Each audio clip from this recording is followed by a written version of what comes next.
What did your school waste money on that everyone hated? TVS. Like just random TVS in the hallway that showed slider shells and shit. Tens of thousands of dollars when we could just put up bulletin boards.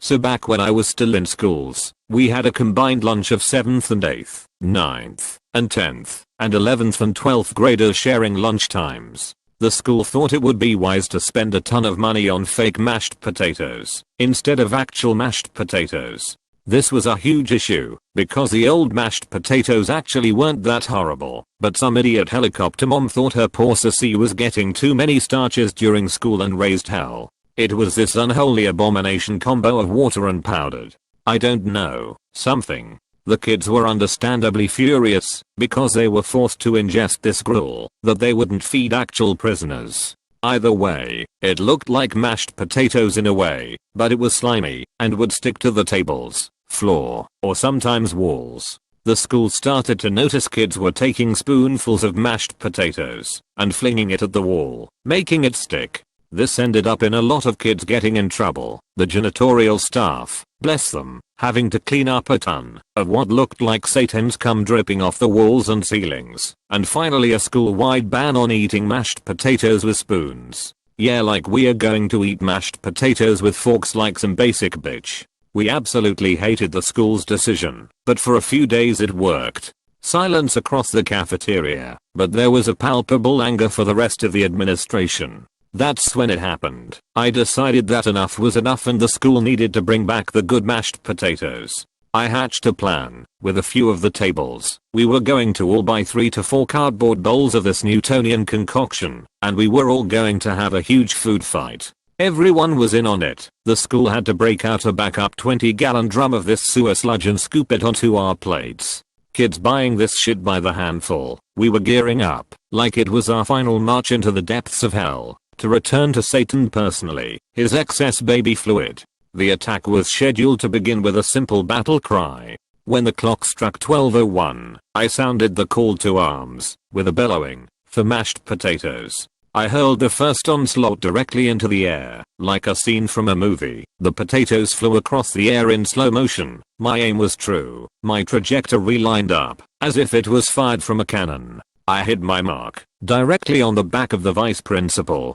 Before he could even turn around, it began. Screams of sheer terror by the janitorial staff as they dove behind trash bins, and Army crawled out of the door.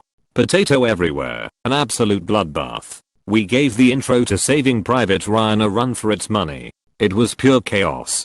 Kids getting slammed in the face with this white mush, people ducking behind chairs, and under tables launching this gunk directly in the air without a target in sight, and yet still managing to find a mark each and every time. It was glorious. I was so proud as I stood there in the middle of it, arms raised out, gazing upon my hellish landscape. I'll never forget it. The stories of that day still get passed down from new student to new student. A day that would live in infamy. The Great Tatter War of 2006. After having shitty computers that kept breaking down, the school received a grant. They could spend the money on whatever they wanted. They installed these fingerprint machines in the food halls so that you could top up an account with money. You would go to the machine with the money, scan your print, and then go to the food place and scan your print again to pay. This was because they claimed that it would stop kids bullying each other and stealing their money. You still had to bring the money in to put it on your account, so it made zero difference. We never did get new computers. We had chairs that you could sit on while you were waiting outside the classroom for class to start.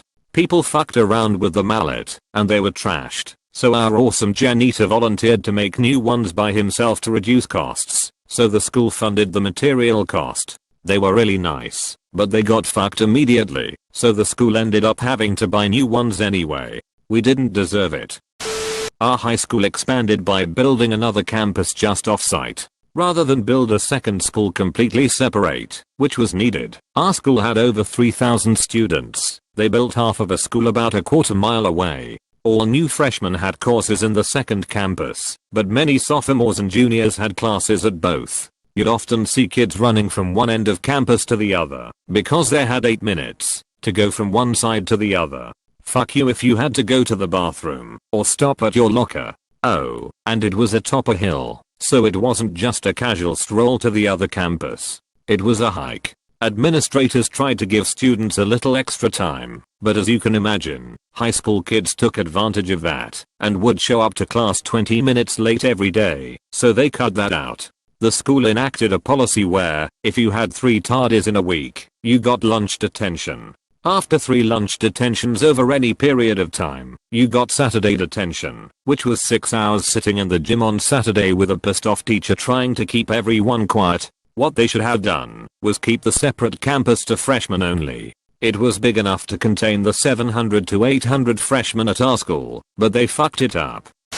Our physics teacher. He clearly knew nothing about what he was talking about, so over his career he developed 3 distinct techniques to make it seem like he wasn't a failure.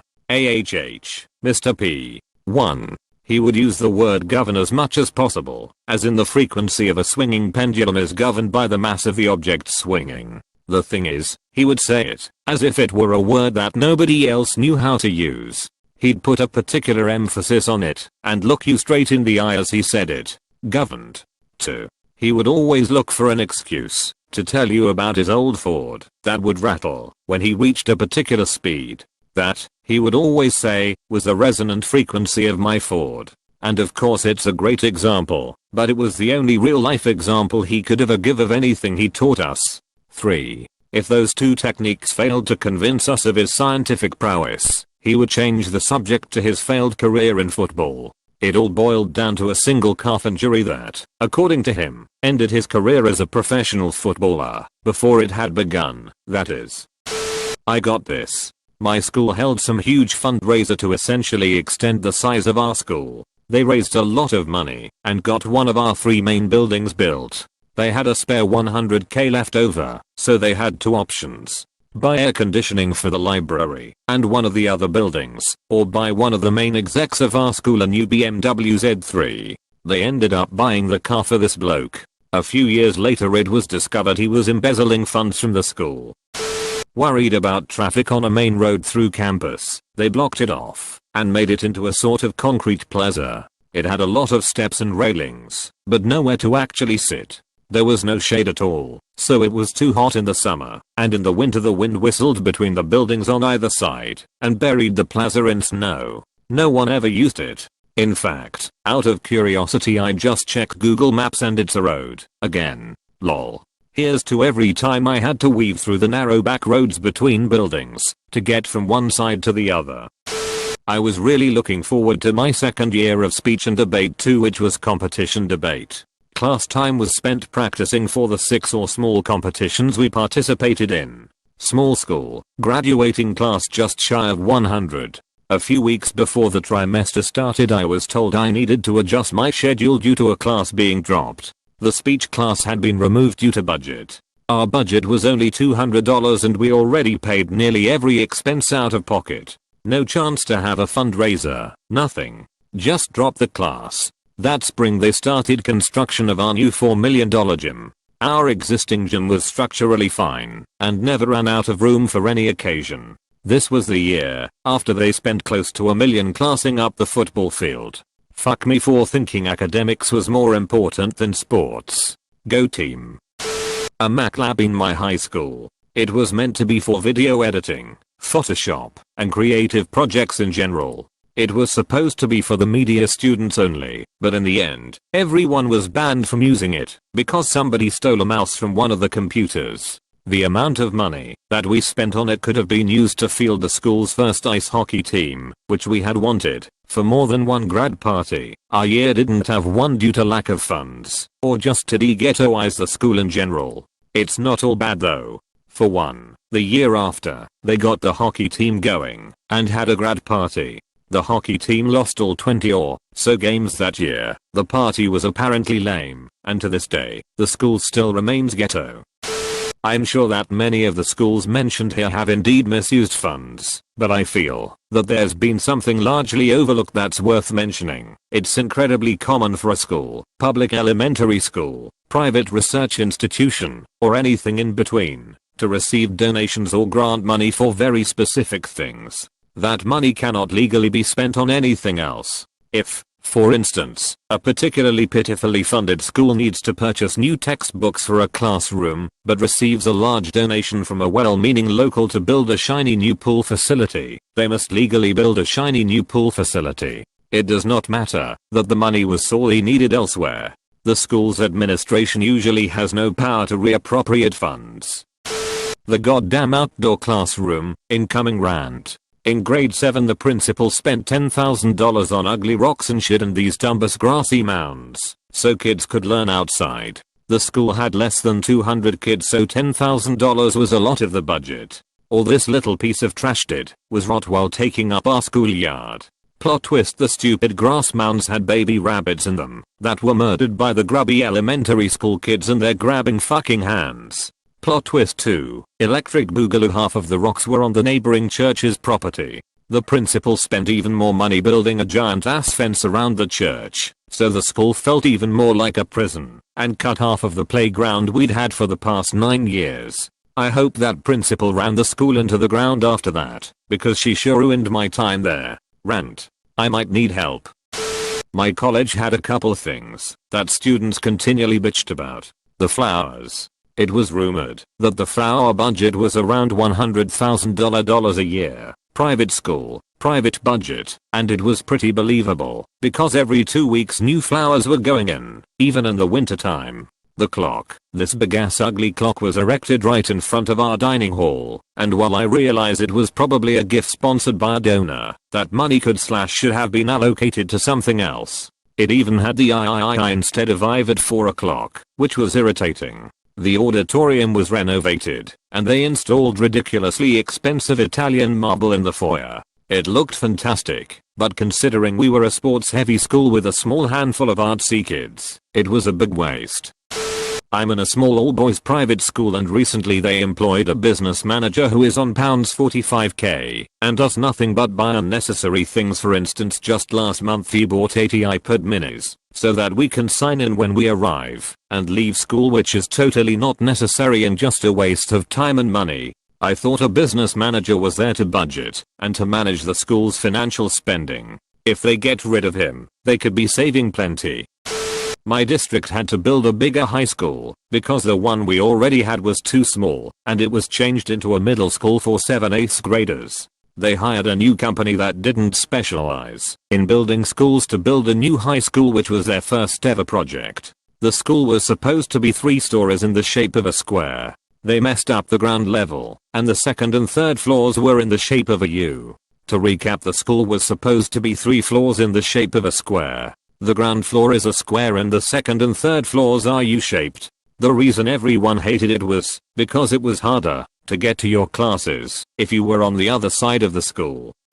A new building. They paid about £75 million for Stephen Hull to design an absolutely awful, boxy echo chamber that has more circulation than studio space. Then their old building, which was considered the best building in the UK for the past 250 years, burned down. It's absolutely hilarious how much of a clusterfuck my university was, but that's what you get for going to art school, though I studied architecture. The entire school. My high school was originally incorporated and built in the 1950s and was built in the trend-setting open campus model. Every classroom led outdoors, and the gym/auditorium was a completely separate building. It was the school my father graduated from. By the time I got there in 2000, it was dripping with character, quite literally, from every faucet, hole in the ceiling, and geysers spurting up from the floor in the math wing. But fuck, did we love that school. We had complete run of it. Murals everywhere, freedom, encouragement, actually, to go outside between classes. We were encouraged to use the outside paths because the hallway was too crowded, and it was literally impossible to get to one end of the school to the other in the 6 minutes allotted between classes. Eat your lunch outside in the courtyard because there's not enough tables and seats in the cafeteria. But we owned that school. But looming behind was a $51 million state-of-the-art facility that opened up my junior year.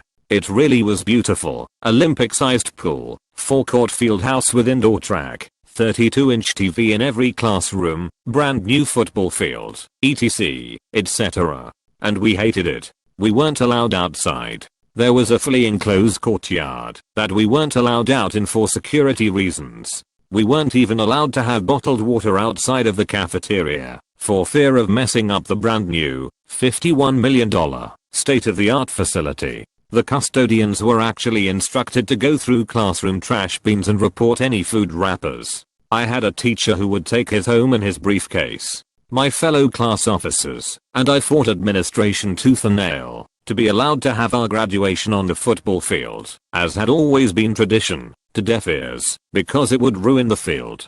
At the end of that first year, during the senior class night, they showed the senior documentary, and at one point, they showed footage of the old school, and all the students cheered, and then booed the next frame, when they showed the new school. My mom, who had actually served on the building committee, was livid at how ungrateful we were, but how do you explain that to us that knew both? The old school meant freedom, while the new school felt like a very fancy prison? In any case, it was only my class and the ones surrounding that ever knew. My sister and her class never knew any different, and fuck, the freshmen there now weren't even alive when the old school was still standing.